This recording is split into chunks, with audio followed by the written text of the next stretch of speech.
सबसे पहले इस चैप्टर के रिवीजन में इलेक्ट्रोस्टैटिक्स जो नाम है, इलेक्ट्रोस्टैटिक्स जो इसका संबंध होता है वो स्टैटिक चार्ज से होता है, यानी स्थिर आवेश से होता है। अगर आवेश स्थिर हो तो उस केस में आवेश और उससे संबंधित जितने भी प्रॉपर्टीज हैं उन सबका स्टडी करना है, इलेक्ट्रोस्टैटिक्स होता है। यहाँ पर हम सबसे पहले आवेश की बात करें। आखिर ये आवेश क्या होता है? आवेश जिसे आप चार्ज कहते हो, चार्ज से भली भांति परिचित हो चुके हैं। चार्ज क्या होता है? अगर कोई भी पदार्थ है, उस पदार्थ से अगर हम किसी तरह से कुछ इलेक्ट्रॉन्स निकाल देते हैं, तो फिर इलेक्ट्रॉन निकालने के बाद वो जो पदार्थ होता है वो धनावेशित हो जाता है।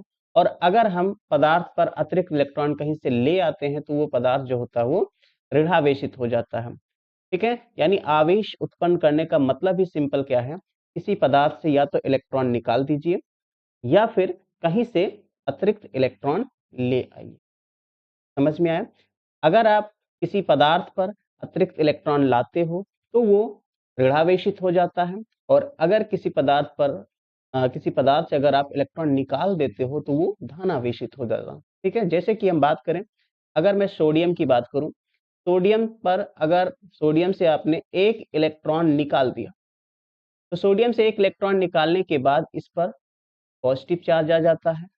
और अगर क्लोरीन की बात करो, क्लोरीन को एक इलेक्ट्रॉन कहीं से मिल जाए, अगर क्लोरीन को एक इलेक्ट्रॉन कहीं से मिल जाए तो उस पर नेगेटिव चार्ज आ जाता है।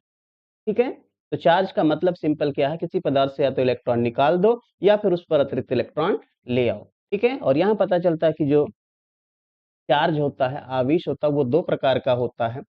एक होता है धनावेश और दूसरा होता है ऋणावेश। ठीक है, एक धनावेश और एक ऋणावेश, जिसे पॉजिटिव चार्ज और नेगेटिव चार्ज कहते हैं। पॉजिटिव चार्ज कब आता है? जब आप किसी पदार्थ से इलेक्ट्रॉन निकाल देते हो। और नेगेटिव चार्ज कब आता है, ऋणावेश कब आता है? जब आप पदार्थ पर कहीं से अतिरिक्त इलेक्ट्रॉन ले आते हो। इससे आप भली बात परिचित हैं। नाउ अब हम बात करें, आवेश अगर है तो सबसे छोटा आवेश किसका होगा? तो सबसे छोटा आवेश जो होता है वो इलेक्ट्रॉन का होता है, क्योंकि जब तक इलेक्ट्रॉन ट्रांसफर नहीं होगा, जब तक इलेक्ट्रॉन एक पदार्थ से दूसरे पदार्थ पर जाएगा नहीं, तब तक वो आवेशित नहीं होगा। तो सबसे छोटा आवेश जो होता है वो इलेक्ट्रॉन का होता है, जिसे फंडामेंटल चार्ज कहते हैं। ठीक है, चलिए अब आवेश के गुणों की बात कर लें फटाफट। आवेश के गुण, आवेश के गुण की बात करें तो आवेश के गुणों में पहला गुण ये है, देखो आवेश हमने जाना दो प्रकार का होता है। आवेश को हम Q से लिखते हैं, और आवेश का जो मात्रक होता है, यूनिट होता है, वो कूलाम होता है। कूलाम एसआई मात्रक है। ठीक है, सीजीएस मात्रक स्टेट कूलाम होता है। तो आवेश के गुण की बात करें तो जब आवेश दो प्रकार का है, एक है धनावेश और एक है ऋणावेश, तो इसके आधार पर इसमें जो बल लगेगा दोनों आवेशों के बीच वो भी दो प्रकार का होगा। एक को कहते हैं आकर्षण और दूसरे को कहते हैं प्रतिकर्षण। ठीक है, तो यहाँ पर सबसे पहला चीज आता है कि अगर हम बात करें समान आवेश हैं, तो समान आवेश क्या करते हैं, एक दूसरे को प्रतिकर्षित करते हैं। ठीक है, समान आवेश एक दूसरे को प्रतिकर्षित करते हैं, यानी कि जैसे कि आपने एक धनावेश ले लिया, दूसरा भी धनावेश उसके पास में रख दिया, तो दोनों आवेश क्या करेंगे, एक दूसरे को प्रतिकर्षित करेंगे। और अगर विपरीत आवेश ले लेते हैं तो वो क्या करेंगे, एक दूसरे को आकर्षित करेंगे, अपनी ओर अट्रैक्ट करेंगे। तो समान आवेश क्या करते हैं, एक दूसरे को रिपल्सिव फोर्स लगाते हैं एक दूसरे पर, यानी कि ये प्रतिकर्षण करते हैं। और अगर बात करेंगे विपरीत आवेश की, विपरीत आवेश, तो विपरीत आवेश के बीच जो बल लगता है वो होता है अट्रैक्शन का, आकर्षण का, यानी कि यहां पर लगेगा आकर्षण। ठीक, समान आवेश एक दूसरे को प्रतिकर्षित करते हैं, विपरीत आवेश एक दूसरे को आकर्षित करते हैं। ठीक है, जैसे कि बात करें हम, एक धनावेश ले लिए, दूसरा भी धनावेश ले लिए, मान लो Q1 और Q2 दो आवेश हैं, ये इन पॉइंट्स पर स्थित हैं, तो दोनों समान है, इस वजह से ये एक दूसरे को प्रतिकर्षित करेंगे, इस तरह से एक दूसरे से सेपरेट होंगे। फिर अगर दो ऋणावेश भी ले लेंगे Q1 और Q2, तो ये दोनों समान प्रकृति के हैं, इसलिए ये भी एक दूसरे को प्रतिकर्षित करने वाले हैं। लेकिन अगर आपने क्या किया, एक धनावेश ले लिया और एक ऋणावेश ले लिया, इस केस में ये क्या करेंगे, ये दोनों दोनों Q1 और Q2 एक दूसरे को आकर्षित करेंगे इस तरह से। ठीक है, मतलब समान आवेश एक दूसरे को प्रतिकर्षित करते हैं और विपरीत आवेश एक दूसरे को आकर्षित करते हैं। तो ये आवेश का पहला गुण है। दूसरे गुण की बात करें, आवेश का दूसरा गुण, जो आवेश होता है उसको हम जोड़ सकते हैं सिंपल गणित लगा करके, सिंपल मैथमेटिक्स के मेथड से हम आवेश को जोड़ सकते हैं। यानी कि जो आवेश होता है वो योज्य होता है। योज्य का मतलब एडिटिव होता है, जिसको हम ऐड कर सकते हैं, एडिटिव। ठीक है, Q1 plus Q2 plus Q3, इस तरह से आवेश आप जोड़ सकते हो सिंपल मैथ से, जो आप मैथ सिंपल लगाते हो। तीसरा गुण क्या है आवेश का, आवेश संरक्षी होता है। आवेश कैसा होता है, संरक्षी होता है। संरक्षी का मतलब क्या होता है, आवेश को आप ना नष्ट कर सकते हो ना उत्पन्न कर सकते हो। संरक्षी का मतलब जो होता है, क्या होता है, आवेश ना तो नष्ट होता है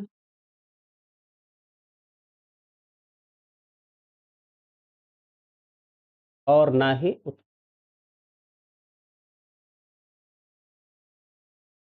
तो होता क्या है, खाली करता क्या है, ये स्थानांतरण, एक वस्तु से दूसरे वस्तु पर स्थानांतरित होता है। सिर्फ और सिर्फ ये स्थानांतरण हो सकता है, यानी कि इसका केवल हम क्या कर सकते हैं, एक वस्तु से दूसरे वस्तु पर स्थानांतरण कर सकते हैं। ठीक है, यानी हम केवल और केवल क्या कर सकते हैं, इसको ट्रांसफर कर सकते हैं। ओके,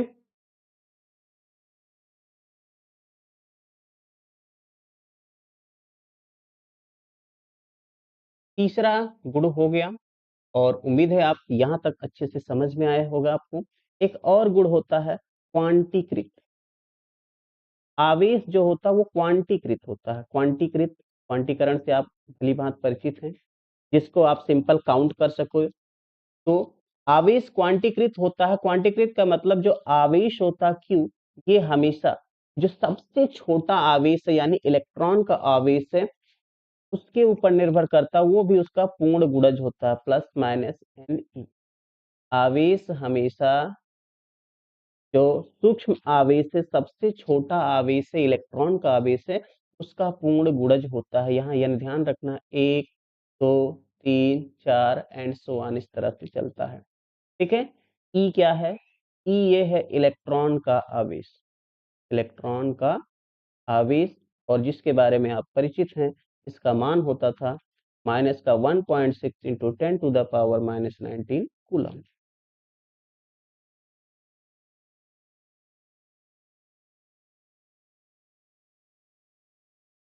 जहां पर कोई डाउट आएगा तुरंत पूछिएगा, और सभी को गुड इवनिंग।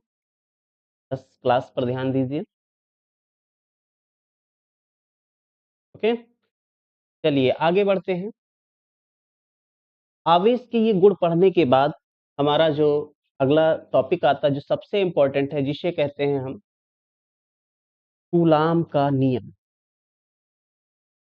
कूलाम का नियम,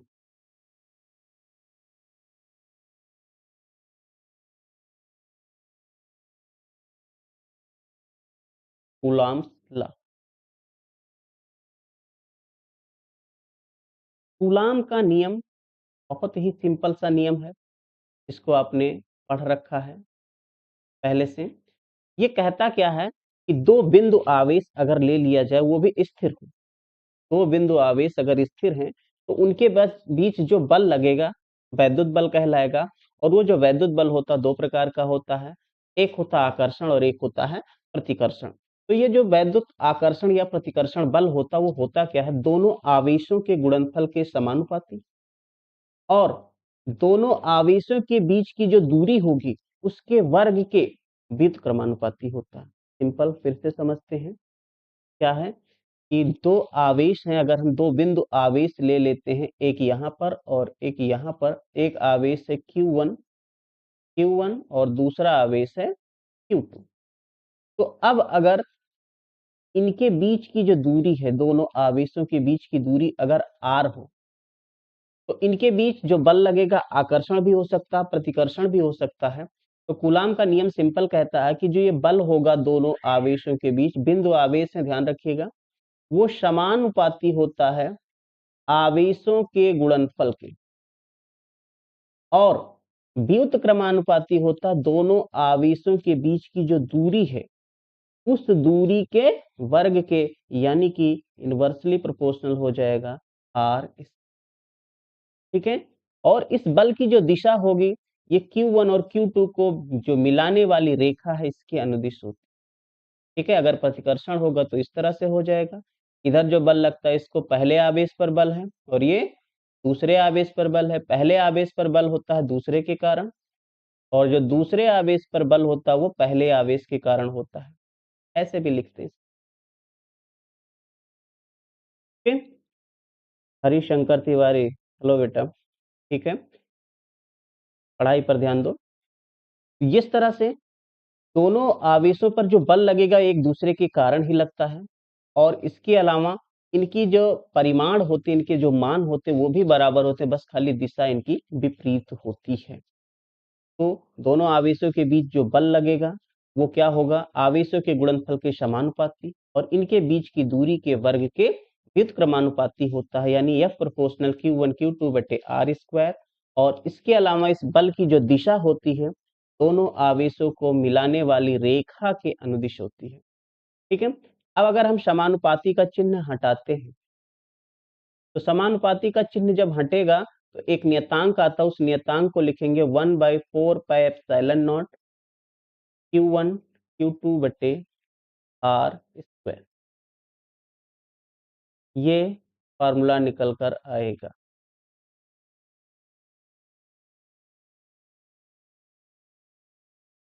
यहाँ पर 1/4 पाई एप्सिलॉन नॉट ये प्रोपोर्शनलिटी कांस्टेंट है, नियतांक है, और ये जो नियतांक है इसका जो मान होता है वो 9 गुणे 10 का घात 9 होता है, और मात्रक होगा, यहाँ से अगर आप 1/4 पाई एप्सिलॉन नॉट निकालोगे तो देखो आर स्क्वायर इधर गुणा हो जाएगा एफ के साथ, एफ आर स्क्वायर, और ये जो Q1 Q2 है ये नीचे चला जाएगा, Q1 Q2।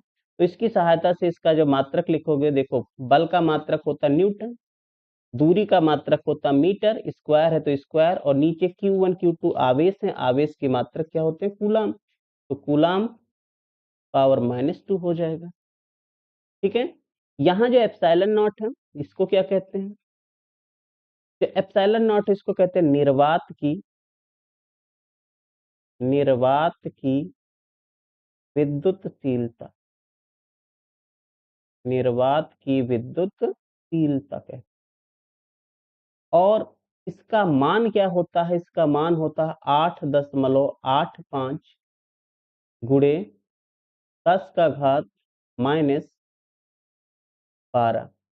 मात्रक जस्ट उल्टा कर दीजिए इसका, यानी कि प्रति न्यूटन प्रति मीटर स्क्वायर कूलम स्क्वायर। ठीक है, बाकी विमीय सूत्र लिखना है, विमीय सूत्र आप आराम से लिख सकते हो। अगर माना बाई चांस पूछ ले कि एप्सिलॉन नॉट का विमीय सूत्र लिखो, आपसे पूछ लेता है कि इसका बताओ विमीय सूत्र क्या होगा, विमीय सूत्र लिखना आसान है, न्यूटन बल का मात्रक होता है, ये हो जाएगा mLT पावर -2, घात -1 है, -1 लगा लीजिए, मीटर L से लिखा जाएगा, इसका घात -2, कूलाम AT होता है, इसका पावर स्क्वायर लगा लोगे, और सबको एक साथ कंबाइंड करो तो m पावर बनेगा -1, L पावर देखो यहाँ पर -1 आएगा, और यहाँ -2, तो -1 -2 यानी -3। t का पावर देखा जाए यहाँ पर माइनस माइनस प्लस यानी 2 बनेगा, और यहाँ पर भी 2 बनेगा, यानी 2 2 4 और a स्क्वायर। इस तरह से आप इसका बीमीय सूत्र निकाल सकते हो। उम्मीद है, मैं जानता हूँ कि बीमीय सूत्र आप बड़े आराम से निकाल सकते हो, कोई दिक्कत नहीं है। अच्छा, ये जो फॉर्मूला आया, ये तब की बात है जब आवेशों के बीच कोई माध्यम ना हो, यानी कि निर्वात हो। ये निर्वात में ये फॉर्मूला। अगर कोई माध्यम आ जाता है तो क्या होता है? ठीक है, यदि आवेशों के बीच माध्यम हो, यानी आवेश क्या हो, माध्यम में रखे हो। यदि आवेश माध्यम में हो, अगर माध्यम में होंगे तो उस केस में इसका काम बदल जाएगा फॉर्मूला। तो मैं एफ के से लिख दूं, और ये जो एफ के होता है, सिंपल सा सिर्फ यहाँ पर आ जाएगा 1/4 पाई एप्सिलॉन नॉट के लग जाता है, Q1 Q2 बटे आर स्क्वायर। ये फॉर्मूला हो जाता है उस केस में। यहाँ जो के है, के को कहते हैं परावैद्युतांक। कोई मात्रक नहीं, इसका ध्यान रखिएगा। के का कोई भी मात्रक नहीं होता है, ये एक प्रकार का नियतांक है, जिसे आप क्या कहते हो, परावैद्युतांक। ठीक है, के मान की बात करें अगर, ये जो के होता है डाइलेक्ट्रिक कांस्टेंट जिसे कहते हो, के का मान 1 होता है निर्वात में। अगर निर्वात है तो उसके लिए के का मान 1 होगा। के का मान लगभग 1 ही होता है, अप्रॉक्स में 1 ही होता है वायु के लिए। और के का मान इन्फिनिटी होता है धातु के लिए, चालक के लिए। और के का जो मान होता है वो हमेशा 1 से बड़ा होगा अचालक के लिए।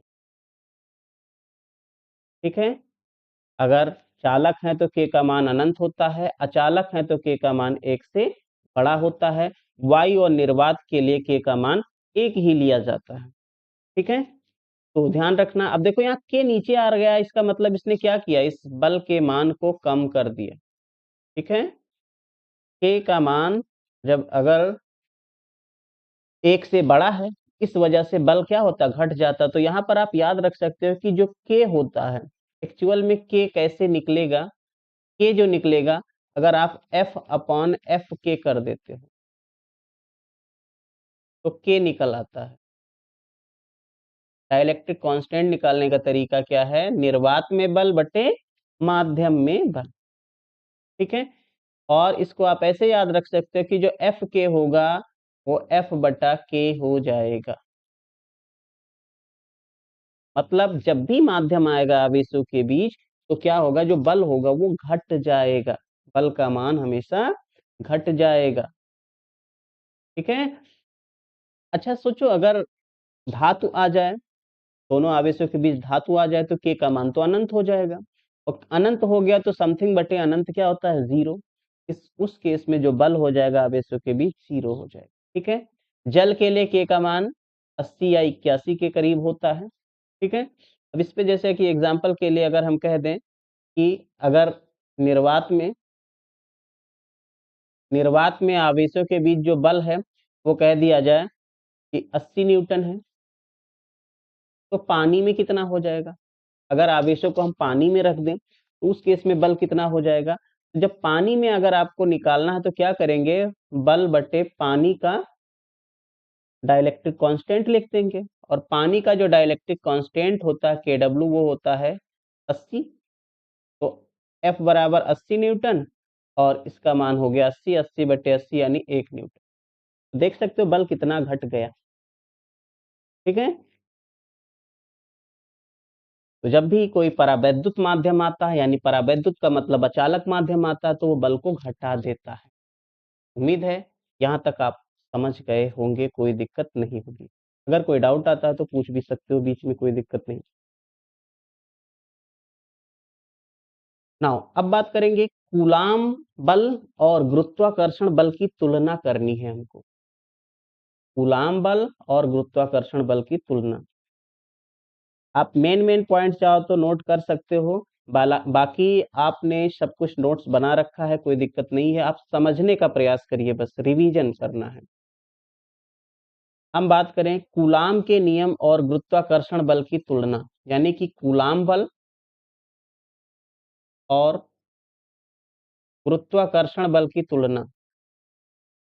गुरुत्वाकर्षण बल की तुलना।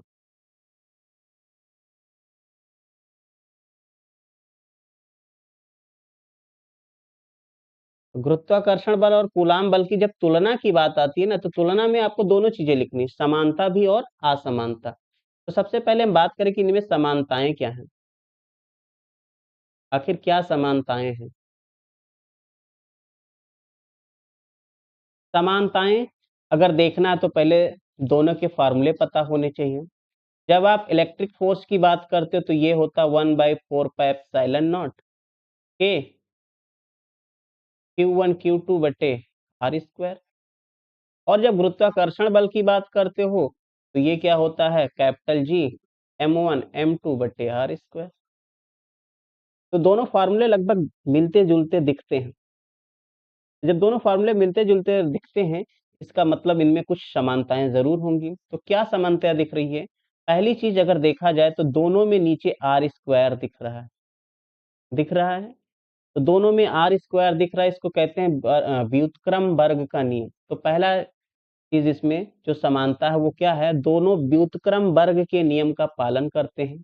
यानी जो F होता है, चाहे इलेक्ट्रिक हो चाहे ग्रेविटेशनल हो, दोनों केस में ये इनवर्सली प्रोपोर्शनल r² है। यानी कि ये व्युत्क्रम वर्ग के नियम का पालन करते हैं, व्युत्क्रम वर्ग का नियम। ठीक है, दोनों व्युत्क्रम वर्ग के नियम का पालन करते हैं। दूसरा चीज क्या दिखता है हमको, दोनों देखो, द्रव्यमान में भी था m1 m2 दूर दूर थे, और कूलाम में भी, कूलाम बल में भी Q1 Q2 दूर दूर है। तो दोनों के बीच जो बल लगता है, ऐसा लगता है कि इन दोनों का कहीं सेंटर होगा। तो ऐसे बल को हम कहते हैं सेंट्रल फोर्स, यानी केंद्रीय बल। तो सबसे दूसरी बात क्या है, दोनों बल कैसे हैं, केंद्रीय बल हैं। समानता में पहली समानता, दोनों व्युत्क्रम वर्ग के नियम का पालन करते हैं। और दूसरा क्या है, दोनों के दोनों बल कैसे हैं, केंद्रीय बल होते हैं। अच्छा, तीसरा चीज क्या है, क्या तीसरा कोई और भी चीज है जो समानता नजर आ रहा है? तो वो ये है कि दोनों संरक्षी बल होते हैं। ठीक है, क्योंकि हम जब न्यूटन की नियम की बात करते हैं तो द्रव्यमान को संरक्षित मानते हैं। तो उस केस में हम उस हिसाब से मान सकते हैं कि दोनों के दोनों जो बल लगेंगे वो कैसे होंगे, संरक्षी बल होंगे। ठीक है, तो यहाँ पर दोनों के दोनों बल कैसे हैं, संरक्षी यानी कंजर्वेटिव फोर्सेस हैं, संरक्षी बल हैं। ठीक है, संरक्षी बल का कॉन्सेप्ट हायर क्लासेस में आप और समझ पाओगे क्लियरली। तो ये थी समानताएं, कूलाम बल और गुरुत्वाकर्षण बल की समानताएं। अब बात आती असमानताएं क्या है, दोनों में असमानता क्या है। असमानताएं, तो असमानता पहला चीज क्या नजर आता है इसमें? अगर पहला देखा जाए तो हमने पढ़ा कि जो इलेक्ट्रिक फोर्स होता है, यानी कूलाम बल जो होता है, वो क्या होता है, आकर्षण भी होता है और प्रतिकर्षण भी होता है। जबकि गुरुत्वाकर्षण बल जो होता है सिर्फ और सिर्फ दो पिंडों को आकर्षित कर सकता है। इसका मतलब पहला अंतर यही पता चला कि जो कूलाम बल होता है, कूलाम बल कैसा होता है, जो कूलाम बल होता है वो सिर्फ दो प्रकार का होता है। कूलाम बल दो प्रकार का होता है, आकर्षण भी होता है व प्रतिकर्षण भी होता है। कूलाम बल दो प्रकार का होता है, आकर्षण भी और प्रतिकर्षण भी। जबकि जो गुरुत्वाकर्षण बल है, गुरुत्वाकर्षण बल, अगर हम गुरुत्वाकर्षण बल की बात करेंगे तो ये सिर्फ और सिर्फ दो पिंडों को आकर्षित कर सकता है, यानी ये सिर्फ और सिर्फ आकर्षण है। ठीक है, पहली असमानता ये नजर आती है कि कूलाम बल आकर्षण भी हो सकता है, प्रतिकर्षण भी हो सकता है, जबकि गुरुत्वाकर्षण बल केवल और केवल आकर्षण होता है। दूसरा चीज क्या नजर आता है, दूसरा चीज ये है कि इसमें जो नियतांक मिल रहा है, देखो यहाँ पर ये 1/4πε0 के मिलता है और इसमें मिलता है कैपिटल जी। कैपिटल जी का मान कहीं नहीं बदलता, जबकि इसका मान जो 1/4πε0 के है, इस के ऊपर निर्भर करता है, अलग अलग माध्यम के लिए अलग अलग होता है। ठीक है, तो दूसरा इसमें यही कमी आती है कि जो यहाँ पर समानुपातिक नियतांक होता है गुरुत्वाकर्षण बल में सार्वत्रिक नियतांक होता है, जबकि कूलाम बल में ये माध्यम पर निर्भर करता है। ठीक है, तो यहाँ जो समानुपातिक नियतांक है, समानुपातिक नियतांक, इसकी बात करें, अगर कूलाम बल की बात करेंगे, कूलाम बल में सार्वत्रिक नहीं होता, सार्वत्रिक नहीं है, जबकि गुरुत्वाकर्षण बल की बात करेंगे, अगर गुरुत्वाकर्षण बल, इसमें ये सार्वत्रिक नियतांक, सार्वत्रिक नियतांक, ठीक है, ये इसमें अंतर होता है दोनों में। तो इतनी बातें समझने के बाद कुछ और भी चीजें हैं जिनको जान लेते हैं, छोटी-छोटी चीजें हैं। हमने यहाँ पर विद्युतशीलता की बात की है, तो इसमें एक आता है सापेक्ष विद्युतशीलता, क्या होता है? अगर हम सापेक्ष विद्युतशीलता की बात करें, सापेक्ष विद्युतशीलता, जो सापेक्ष विद्युतशीलता होता है इसको एप्सिलॉन आर से लिखते हैं, और ये होता क्या है? एप्सिलॉन बटे एप्सिलॉन नॉट। मतलब एप्सिलॉन क्या है? एप्सिलॉन है ये माध्यम की विद्युतशीलता, माध्यम की विद्युतशीलता, और एप्सिलॉन नॉट क्या है? ये एप्सिलॉन नॉट जो है ये कहलाता है निर्वात की विद्युतशीलता, निर्वात की विद्युतशीलता।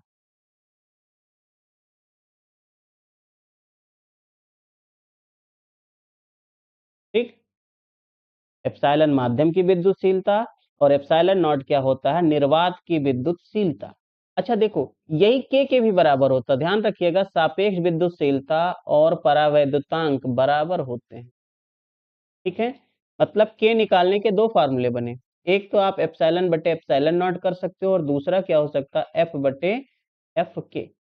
तो ये दो फार्मूले का इस्तेमाल करके हम के का मान निकाल सकते हैं, यानी कि परावैद्युतांक को निकाल सकते हैं।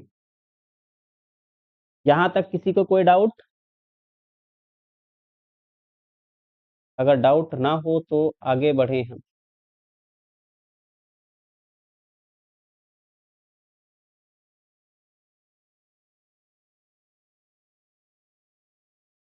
चलिए आगे बढ़ते हैं। इसके बाद आता है वैद्युत क्षेत्र, वैद्युत क्षेत्र, इलेक्ट्रिक फील्ड जिसे कहते हैं।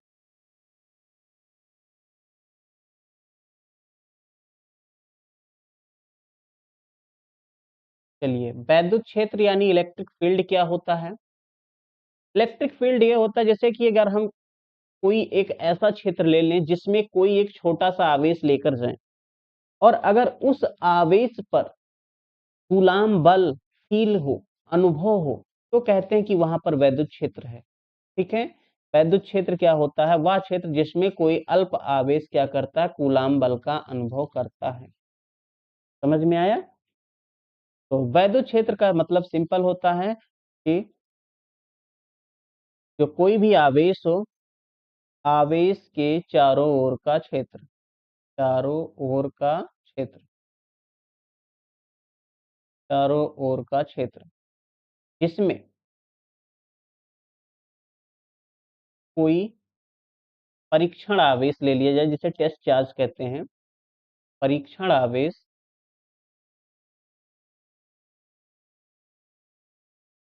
कूलाम बल का अनुभव करे, कूलाम बल का अनुभव करे। ठीक है, तो ये तो बात हो गई कि जहां पर भी कोई परीक्षण आवेश कूलाम बल का अनुभव करेगा उस क्षेत्र को हम कहेंगे वैद्युत क्षेत्र। तो इसको हम मापेंगे कैसे? तो क्या, कैसे मापेंगे? मापने का तरीका क्या है? उसको नाम दिया गया है तीव्रता, वैद्युत क्षेत्र की तीव्रता। वैद्युत क्षेत्र की तीव्रता, इंटेंसिटी जिसे कहते हैं। तो तीव्रता नापा कैसे गया? नापने का तरीका सिंपल है कि क्या करो, बल नाप लो, लेकिन उसके लिए आवेश को फिक्स करना पड़ेगा, यानी आवेश को एकांक कर दो। तो वैद्युत क्षेत्र की तीव्रता का सिंपल सा मतलब क्या है? एकांक आवेश पर कूलाम बल। एकांक आवेश पर कूलाम बल। एकांक आवेश पर जो कूलाम बल लगता है, इसी को हम कहते हैं वैद्युत क्षेत्र की तीव्रता। ठीक है, इसको ई से लिखा जाता है, कैपिटल लेटर में ई। और ये होता क्या है? बल बटे जो परीक्षण आवेश आप लोग, एकांक आवेश पर जो बल लगता है, यानी जो परीक्षण आवेश लोगे उसका मान एकांक कर लो, तो जो बल मिलेगा उसी बल को हम क्या कहते हैं? वैद्युत क्षेत्र की तीव्रता, यानी इंटेंसिटी ऑफ इलेक्ट्रिक फील्ड। ठीक है, मात्रक की बात करेंगे अगर, इलेक्ट्रिक फील्ड का मात्रक, मात्रक आप आराम से निकाल सकते हो। बल का मात्रक होता है न्यूटन और आवेश का मात्रक कूलाम, तो न्यूटन प्रति कूलाम हो जाएगा।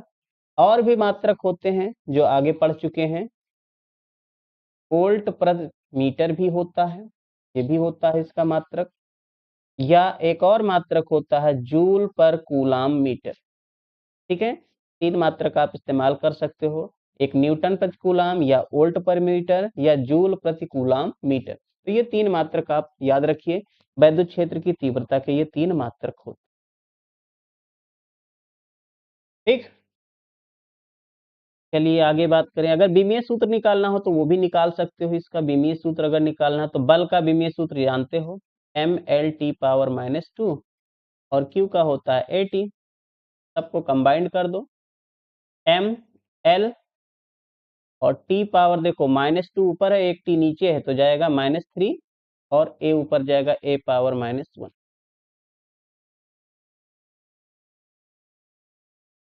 तो ये आप का विमीय सूत्र भी निकाल सकते हो, mL/-3 a पावर -1। ठीक है,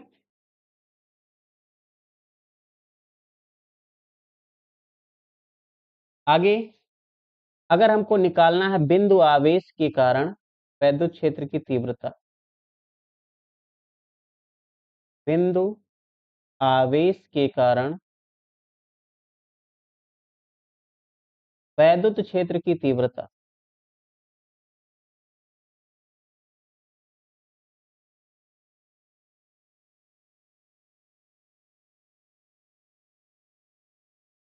एक पॉइंट चार्ज ले लिया जाए, मान लो कि ये पॉइंट चार्ज यहाँ पर है Q, और ये पॉइंट चार्ज बिंदु O पर उपस्थित है।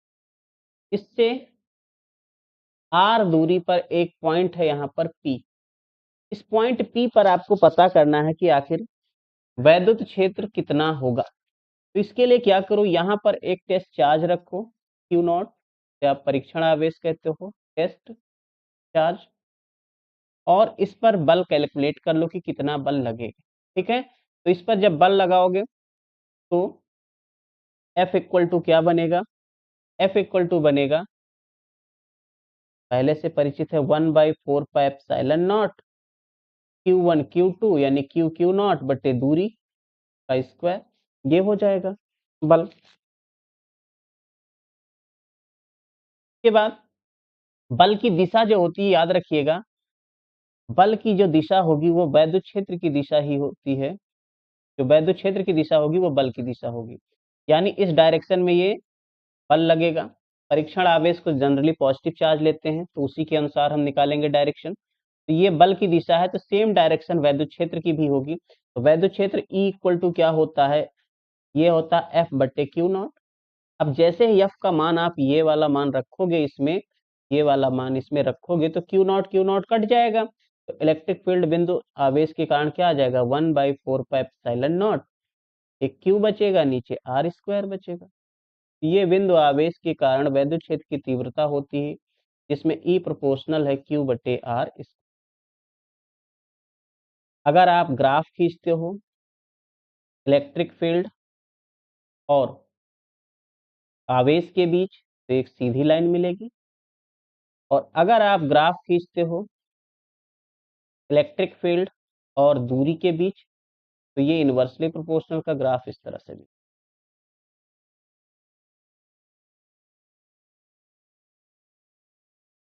तो सिंपल फार्मूला है जिसको ध्यान रखना जरूरी है। देखिए न्यूमेरिकल की क्लास के लिए मैं कल लूंगा, इस चैप्टर को आज पूरा रिवीजन करके खत्म करें, फिर कल न्यूमेरिकल करके इस चैप्टर को पूरी तरह से खत्म करेंगे। चलिए आगे बढ़ते हैं। बिंदु आवेश के कारण हमने वैद्युत क्षेत्र की तीव्रता तो निकाल ली। नाउ अब बात करें वैद्युत क्षेत्र रेखाओं की। आखिर वैद्युत क्षेत्र रेखाएं क्या होती हैं? वैद्युत क्षेत्र रेखाएं,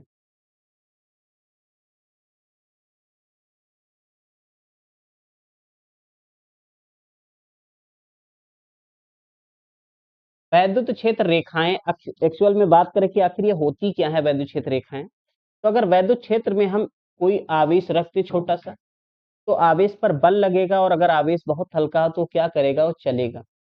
और आवेश जिस रास्ते पर चलेगा उसी रास्ते को ही कहा गया है वैद्युत क्षेत्र रेखाएं। वैद्युत क्षेत्र रेखाओं का मतलब क्या है? कोई भी एकांक आवेश जो वैद्युत क्षेत्र में रखा हो, परीक्षण आवेश कहते हो, तो वो जिस रास्ते पर चलेगा वही रास्ता कहलाता है वैद्युत क्षेत्र रेखाएं। तो वैद्युत क्षेत्र रेखाएं क्या है? Path of unit test charge placed in electric field. ठीक है, इलेक्ट्रिक फील्ड में जिस भी डायरेक्शन में जो एकांक आवेश चलेगा वही हो जाएगा वैद्युत क्षेत्र रेखाएं। ठीक है, उसके चलने की दिशा उसकी दिशा बताती है। ठीक है, इसके गुण की बात करें कि वैद्युत क्षेत्र रेखाओं के गुण क्या क्या हैं। अगर गुण की बात करें हम इसके वैद्युत क्षेत्र रेखाओं के, तो इसके गुण क्या होते हैं? एक तो सबसे पहली बात, अगर धनावेश और ऋणावेश दो हैं, जैसे एक ये धनावेश है और एक पास में इसके ऋणावेश, तो वैद्युत क्षेत्र रेखाएं धनावेश से निकलती हैं और ऋणावेश पर जाकर समाप्त होती। ये पहला चीज, धनावेश से निकलेंगी और ऋणावेश पर समाप्त होंगी। ठीक है, ऐसे और भी दिखा सकते हैं, धनावेश से निकलकर ऋणावेश पर समाप्त होती। ठीक है, दूसरा चीज, अगर पता चला कि उनको ऋणावेश मिले ही ना, या केवल ऋणावेश और धनावेश ना मिले, तो ये जो वैद्युत क्षेत्र रेखाएं होंगी, अगर खाली एक धनावेश की बात करें तो क्या करेंगी, इससे निकलकर अनंत तक जाएंगी। ये धनावेश से निकलेंगी और कहां तक जाएंगी, अनंत तक, अगर खाली सिंगल आवेश हो। ठीक है, ऐसे ऋणावेश हो अगर, ऋणावेश पर अनंत से आएंगी वैद्युत क्षेत्र रेखाएं। ऐसे इसकी तरफ एरो दिखाएंगे, चार्ज की तरफ। ये पहला गुण है कि ये धनावेश से निकलती हैं और ऋणावेश पर समाप्त होती हैं। और अगर एकांक केवल पॉजिटिव या नेगेटिव चार्ज ही है, तो पॉजिटिव चार्ज है तो ये धनावेश से पॉजिटिव चार्ज से निकलेंगी और अनंत तक जाएंगी, और अगर ऋणावेश है तो अनंत से चल करके इस आवेश की ओर आएंगी। ओके, ये पहला गुण है, यानी धनावेश से निकलती ऋणावेश पर समाप्त होती है। दूसरा गुण क्या है इसका, कि दो वैद्युत क्षेत्र रेखाएं कभी एक दूसरे को इंटरसेक्ट नहीं करती, काटती नहीं है। ठीक है, जो वैद्युत क्षेत्र रेखाएं हैं वो एक दूसरे को काटती नहीं है। वैद्युत क्षेत्र रेखाएं एक दूसरे को प्रतिच्छेद नहीं करती, एक दूसरे को प्रतिच्छेद नहीं करती,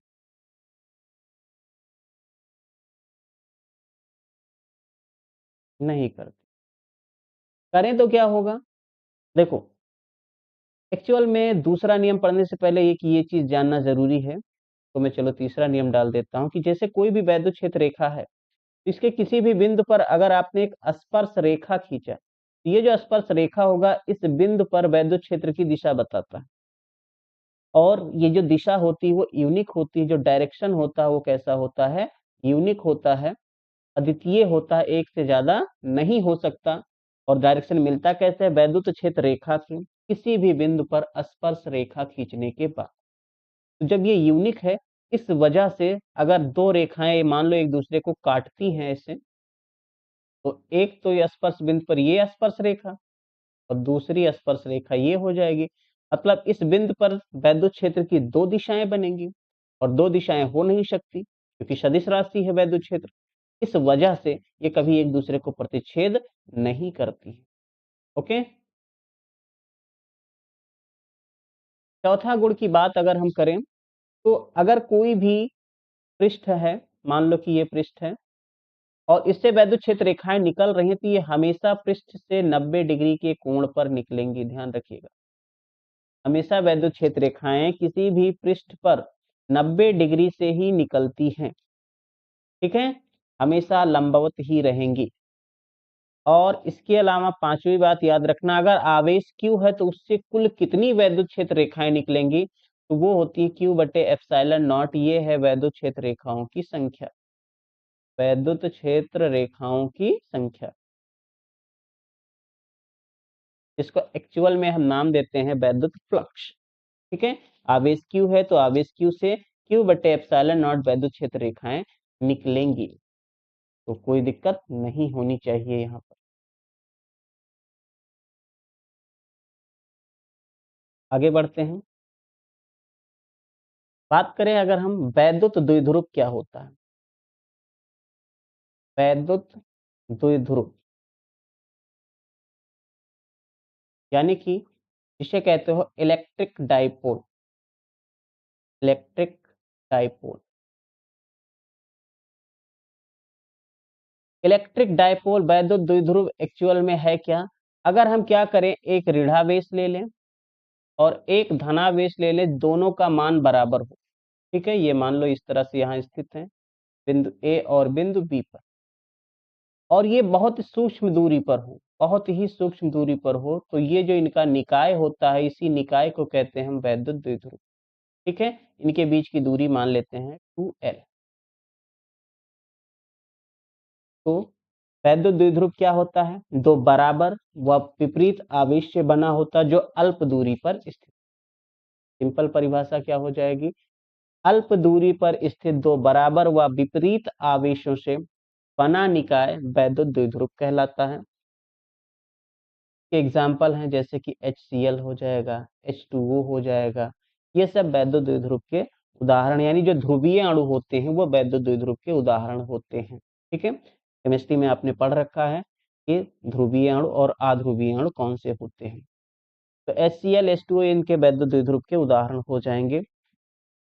नाउ वैद्युत द्विध्रुव क्या होता है कि इसको वैद्युत क्षेत्र में रखने पर इसके अंदर घूमने की प्रवृत्ति होती है, यानी इसके अंदर अपना आघूर्ण होता है जिसे हम कहते हैं द्विध्रुव आघूर्ण या वैद्युत द्विध्रुव आघूर्ण। वैद्युत द्विध्रुव आघूर्ण,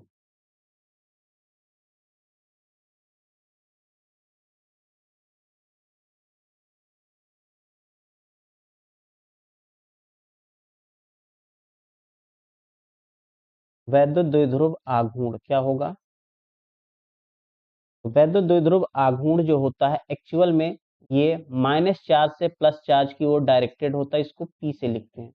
और वैद्युत द्विध्रुव आघूर्ण P जो होता है ये एक्चुअल में होता क्या, आवेश गुणे आवेशों के बीच की दूरी Q इंटू 2L, या जिसको सिंपली लिख सकते हैं 2QL। ठीक है, और इसकी दिशा क्या होती है, दिशा जो होती है नेगेटिव टू पॉजिटिव होता है, यानी ऋणावेश से धनावेश की ओर ये डायरेक्टेड होता है। नाउ के मात्रक की बात करें, द्विध्रुव आघूर्ण P का मात्रक अगर निकालोगे तो Q का मात्रक होता है कूलाम और लंबाई का मात्रक, दूरी का मात्रक मीटर हो जाएगा। कूलाम मीटर होता है। ठीक है, विमीय सूत्र निकाल सकते हो। नाउ अब हमें द्विध्रुव के कारण निकालना है वैद्युत क्षेत्र की तीव्रता।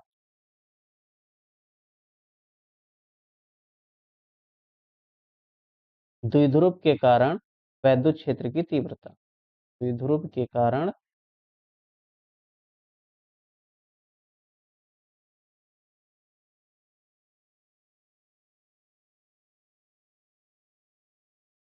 द्विध्रुव के कारण वैद्युत क्षेत्र की तीव्रता निकालना, तो इसके लिए दो केस बनते थे।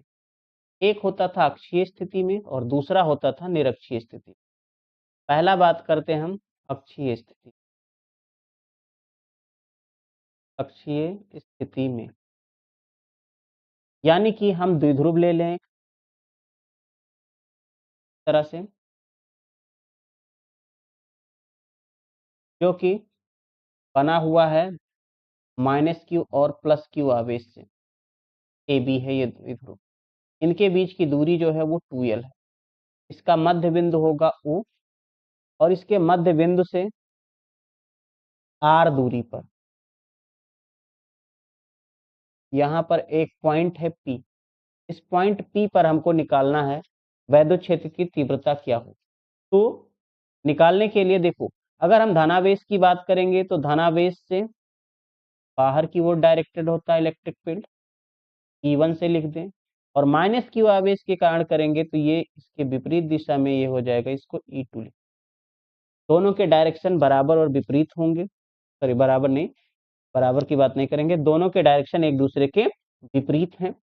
तो यानी कि नेट जो इलेक्ट्रिक फील्ड होगा, वैद्युत क्षेत्र की तीव्रता होगी, वो जुड़ जाएगी। तो नेट इलेक्ट्रिक फील्ड अगर E निकालते हो तो क्या बन जाएगा, E1 माइनस E2, ये बन जाएगा वैद्युत क्षेत्र की तीव्रता, क्योंकि दिशाएं विपरीत हैं। अब E1 कितना होगा, E1 मतलब ये प्लस क्यू चार्ज के कारण, प्लस क्यू चार्ज से इस पॉइंट P की जो दूरी बनेगी वो हो जाएगी, देखो R में से ये आधा पार्ट निकलेगा L, और अगर -q से इसकी दूरी निकालेंगे,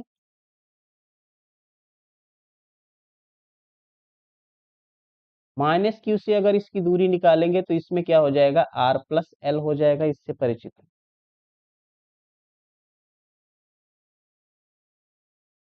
okay.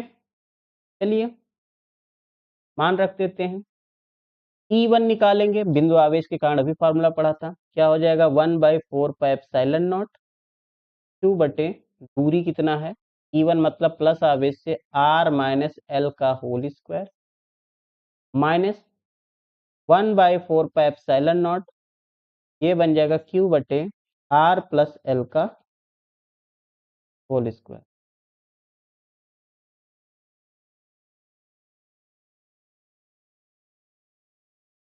Abhishek Yadav sir 2l क्यों माने, यल भी मान सकते, बिल्कुल बेटा मान सकते, बट हमको फार्मूले में मिड पॉइंट की जरूरत पड़ती, तो हमारे लिए आसान होता कि हम आधा आधा यल यल ले लेंगे, नहीं तो हमको l/2 लिखने में, जब l/2 लिखेंगे तो उसमें कंफ्यूजन आ जाएगा कि कैलकुलेशन में लोग गलती करने लगते हैं। जैसे मैं यहाँ पर देख रहा हूँ यल लिखा हूँ r-l, तो यहाँ l/2 लिखेंगे तो कैलकुलेशन में थोड़ा सा गड़बड़ी ना हो, इस वजह से हम 2l लेते हैं, ओके।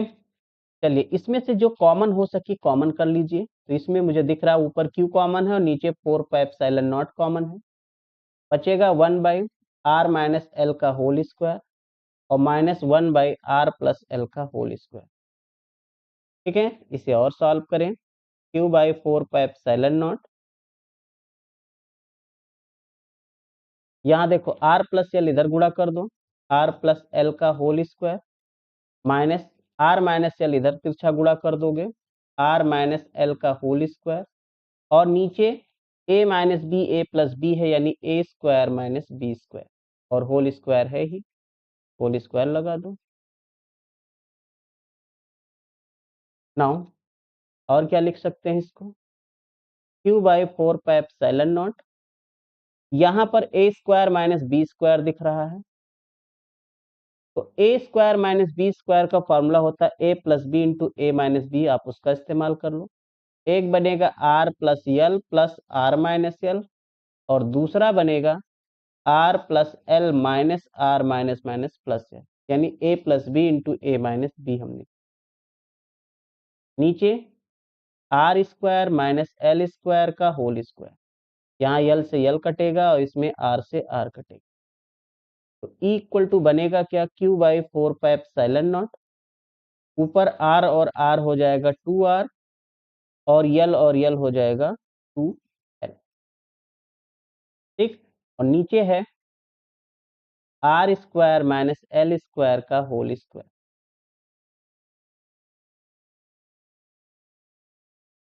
अब क्योंकि हम जानते हैं कि जो r है ये बड़ा है, l से ज्यादा बड़ा है, तो एल स्क्वायर जो होगा वो जीरो की तरफ अग्रसर हो जाएगा, यानी यल स्क्वायर को आप हटा सकते हो इसमें। तो ई बराबर बनेगा क्या, Q by four pi epsilon not, ऊपर हो जाएगा 2r इंटू 2l, और नीचे देखो यल खत्म हो गया, आर स्क्वायर, और यहाँ बाहर भी स्क्वायर है, आर पावर 4।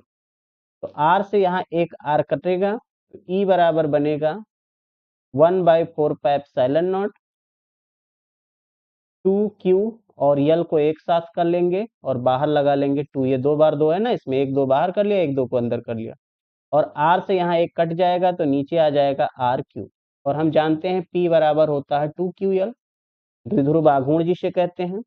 तो ई बराबर बन जाएगा कितना, 1/4 पाई एप्सिलॉन नॉट 2p बटे आर क्यू। ये अक्षीय स्थिति में वैद्युत क्षेत्र की तीव्रता होता है द्विध्रुव के कारण। ओके, बहुत आसान है अक्षीय स्थिति में।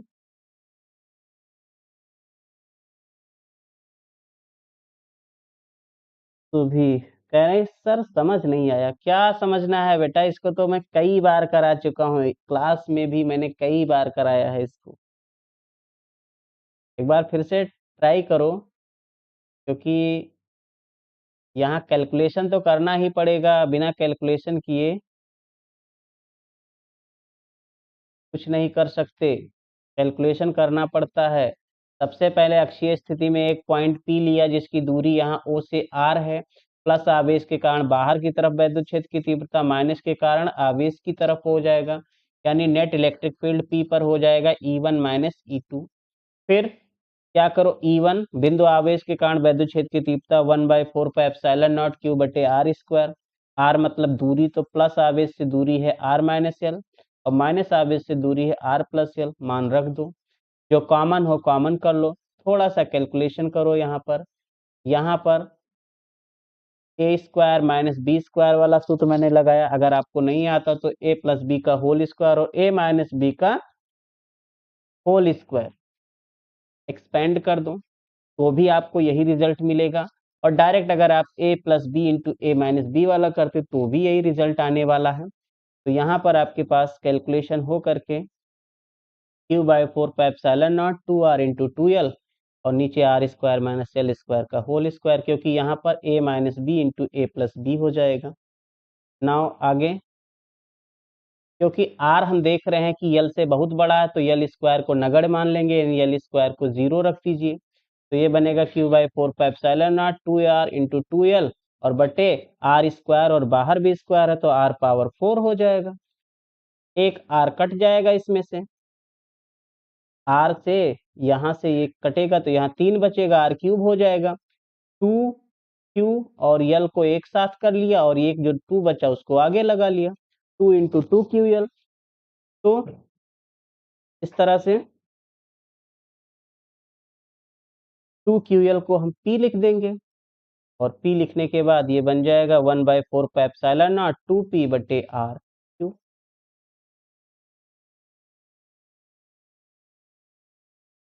ओके, इसके बाद निरक्षीय स्थिति में भी निकालना होता है।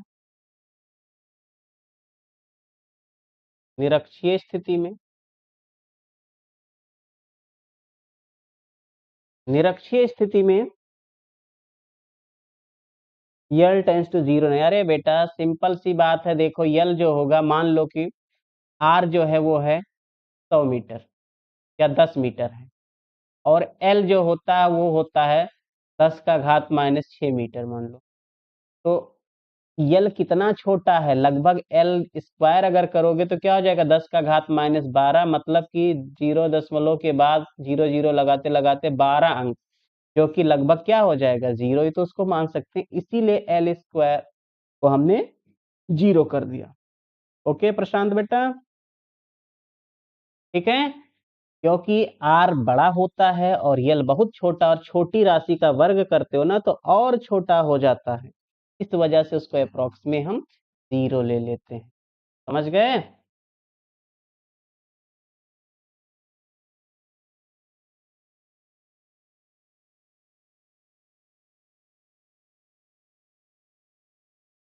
चलिए, तो निरक्षीय स्थिति में भी बात कर लें फटाक से, बहुत तेजी से।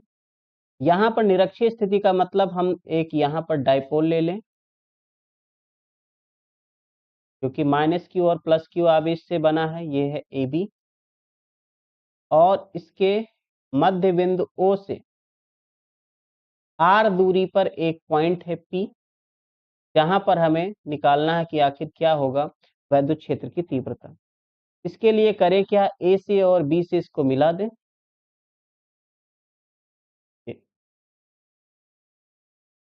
ए और बी से जब मिला देंगे तो मिलाने के बाद डायरेक्शन देखेंगे, देखो माइनस क्यू आवेश है तो इसके कारण डायरेक्शन इसी तरफ बन जाएगा, और प्लस क्यू आवेश के कारण इससे बाहर की तरफ बनता है। ये हो जाएगा अपने पास प्लस के कारण, और ये हो जाएगा माइनस के। दोनों के डायरेक्शन ही अलग अलग हो गए, तो जब दोनों के डायरेक्शन अलग अलग हो जाते तो इसको करने का एक ही तरीका होता है, इसको या तो घटकों में वियोजित कर लो, घटकों में वियोजित करने के बाद करो। तो यहाँ से कोण अगर ये मान लो कि ये थीटा कोण बनाता हो तो ये कोण भी थीटा ही रहेगा। तो ये थीटा है, तो यहाँ पर E1 और E2 दोनों को घटकों में वियोजित करेंगे। तो मेरे ख्याल से 1 घंटे पूरे हुए हैं, और इस टॉपिक को कल के लिए छोड़ा जाए। कुछ टॉपिक हैं, जैसे कल ये टॉपिक हो जाए, गॉस का नियम हो जाए, और प्लस कुछ न्यूमेरिकल्स हो जाए, वो कल के दिन रखेंगे।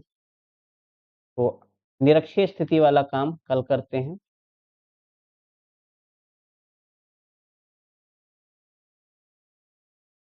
आज कहीं कोई भी डाउट हो तो अभी आप उस डाउट को दूर कर लीजिए, क्योंकि बाद में फिर मौका मिले ना मिले।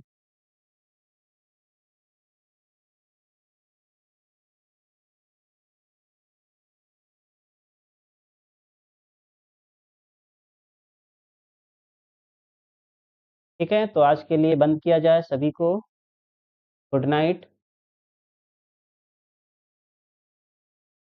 और अब खत्म करते हैं।